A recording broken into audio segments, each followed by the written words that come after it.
Hello everyone, UPSC prelims 2026 में modern history का आज हम सॉल्व करने वाले हैं question second. So without wasting time let's start this video. लेकिन उससे पहले मेरे चैनल को सब्सक्राइब करना बिल्कुल भी मत भूलना। यूपीएससी प्रीलिम्स का जीएस पेपर 1 का set D question number 7। Consider the following statements regarding the British policy in Awadh immediately after its annexation in 1856। यानी कि ब्रिटिशर्स ने 1856 में एनेक्सेशन किया और उसके बाद ब्रिटिश पॉलिसी अवध में आई। उसके रिगार्डिंग आपको कुछ स्टेटमेंट्स दे रखे हैं, उसमें से बताने हैं कौन से सही हैं कौन से गलत। आप देख लेते हैं। Statement number 1, the talukdars were dispossessed of their assets but allowed to retain their arms and forts. Mean to say Britishers ने तालुकदार्स को उनकी प्रॉपर्टी से, उनकी वेल्थ से उनको डिस्पोजेस्ट कर दिया, यानी कि उनको हटा दिया, उनको उनसे वंचित रखा। लेकिन यहाँ पे ये बात बोली गई कि allowed to retain their arms and forts, लेकिन उनको अपने आर्म्स यानी कि जो वेपन्स वो वॉर में यूज करते थे और जो उनके फोर्ट्स थे उनको रखने की उनके पास आजादी थी, राइट था। तो क्या ये स्टेटमेंट सही है? चलिए देख लेते हैं। लेकिन उससे पहले ये देख लेते हैं कि किस रिसोर्स से लिया गया है। तो क्या ये क्वेश्चन डुएबल था? हाँ, बिल्कुल डुएबल था, 100%। और क्या ये डायरेक्ट क्वेश्चन है? बिल्कुल डायरेक्ट क्वेश्चन है। कहां से? 12th क्लास की एनसीईआरटी से।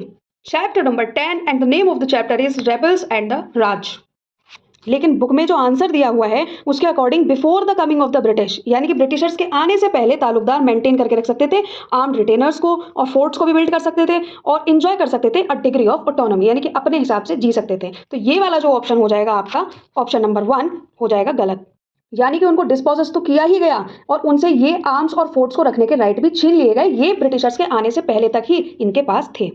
अब है option number 2, a summary revenue settlement was made in 1856 assuming that the talukdars were outsiders. यानी कि समरी रेवेन्यू सेटलमेंट हुआ था एक 1856 में, जिसके अकॉर्डिंग तालुकदार्स को ये लोग बोलते थे कि भाई ये तो आउटसाइडर्स हैं। तो क्या ये स्टेटमेंट सही है? Let's check this. तो आंसर में क्या दे रखा है? The first British revenue settlement known as the summary settlement of 1856 was based on the assumption that the talukdars were interlopers. Interlopers का मतलब होता है कि हस्तक्षेप करना, बहुत ज्यादा अपनी टांग अड़ाना किसी भी चीज में। तो बेसिकली ब्रिटिशर्स का कहना यह था कि ये लोग हमारे काम में टांग अड़ाते हैं क्योंकि इनके पास लैंड तो है लेकिन कोई भी परमानेंट स्टेक उनके पास नहीं है। उन्होंने जो ये लैंड ली है वो फोर्स से और फ्रॉड से ली है।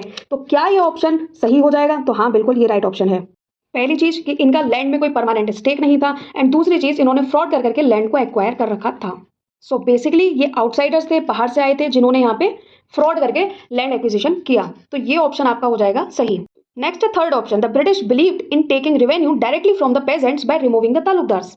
यानी कि ब्रिटिशर इस चीज में बिलीव करते थे कि ऐसा है कि तालुकदार्स को हटाओ, हम तो सिर्फ डायरेक्ट कॉन्टेक्ट रखेंगे पेजेंट से, फार्मर से, और उन्हीं से अपना डायरेक्ट रेवेन्यू लेंगे। ये ऑप्शन भी सही है। चैप्टर नंबर 10 में आपको ये लाइन क्लियरली मेंशन कर रखी है, British land revenue officers believed that by removing talukdars they would be able, वो एबल होंगे अगर उन्होंने तालुकदार्स को हटा दिया, कि वो सेटल कर सके the land with the actual owners of the soil and thus reduce the level of exploitation of peasants. Even इस तरीके से वो जो फार्मर्स के साथ, जो पेजेंट्स के साथ एक्सप्लोटेशन ये लोग कर रहे थे तालुकदार्स बेसिकली, वो भी हम कम कर देंगे।